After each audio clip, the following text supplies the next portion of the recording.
शाखा महात्म्य सप्तम अध्याय। नारायणं नमस्कृत्यं नर चैव नरोत्तमं देवी सरस्वती व्यासं ततो जयामुदीरते। मुखकरोति वाचालं पङ्गुलङ्घयते जत्कपातमः वन्दे परमानन्द माधव। सप्तम अध्याय। नारद उवाच कहन्ति ब्रह्मांकर शिष्य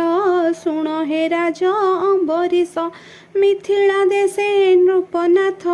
देखिए मन्त अद्भुत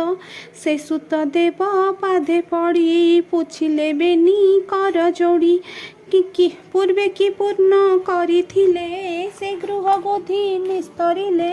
से कथा मो आगरे कह शुणी न फिटू मो संदेह राजा वचन विप्रवर बोइले शुण राजेश्वर ए भागवत धर्म कथा शुणी जे मनु मनु जाऊ व्यथा जे बेण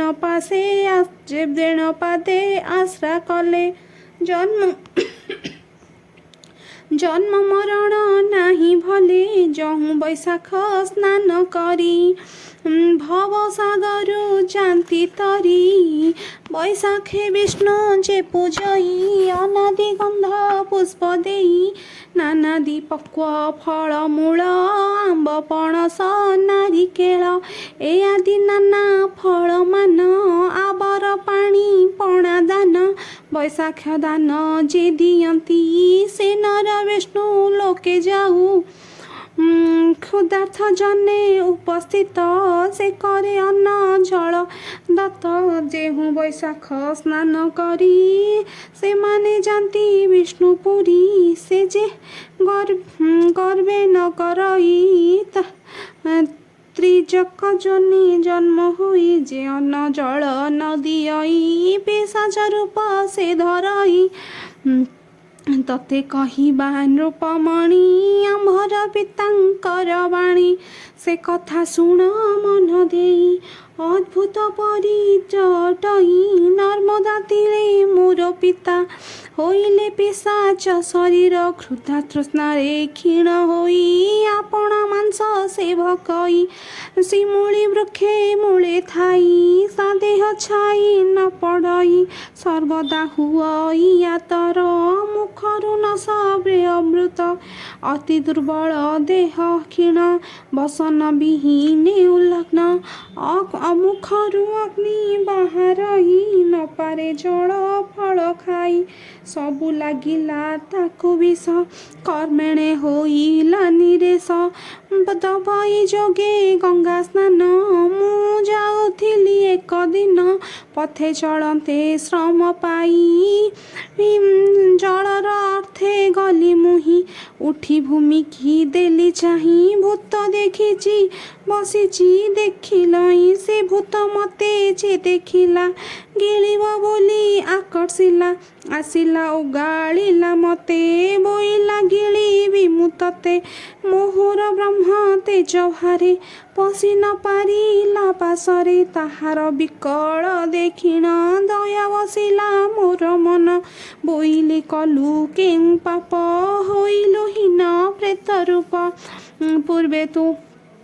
केउ जन्म थिलु किंपाई प्रेत रूप हेलु ताहा मो आगे कह भूत तते मु करिबी मुकत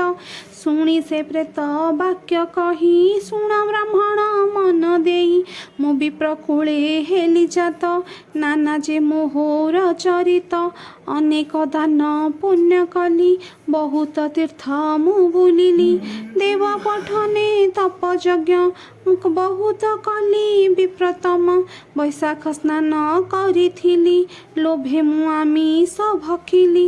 एमंत केते दिन दे मुहि पड़िली मृत्यु पथे बांधीण जम दूत नेले पिशाच जन्म मते देले आज को 50 बरस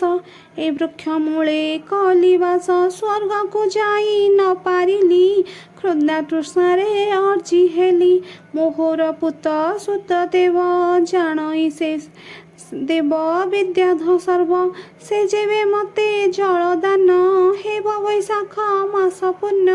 ତେବେ ମୁଁ ବସିବି ସ୍ୱର୍ଗରେ ମୁକ୍ତ ହେବି ଏ ଜନ୍ମରେ। ଏ ବାକ୍ୟ ପ୍ରେତ ମୁଖୁ ଶୁଣି ପାଦେ ପଡ଼ିଲି ମୁହିଁ ଜାଣି ବହୁତ ହୋଇଲି ଆରତ ବୋଇଲି ମୁହିଁ ତୁମ୍ଭ ପୁତ୍ର ସେ କଳେ କଳା ଗ୍ରତ କଲେ ହୋଇ କରନ୍ତେ ହୋଇଲେ ମୁକତ ତତ୍କ୍ଷଣେ ଦିବ୍ୟ ଦେହ ପାଇ ବୋଇଲେ ମୋର ପୁତ୍ର ତୁହି ମତେ ତୁ ଯେ ମତେ କରିଛୁ ଉଦ୍ଧାର ଏବେ ହୋଇଲା ବିପ୍ରବର ଏମନ୍ତ ସୁତ ଦେବ ଶୁଣି ଧର୍ମ ଅଧର୍ମ ମନେ ଗୁଣି ବୋଇଲେ ପିତାଙ୍କୁ ତାରିବି ବୈଶାଖ ମାସ ଧର୍ମ ଦେବି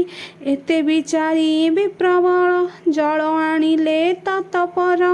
କୁଶ ହସ୍ତରେ ଗଙ୍ଗା ନୀର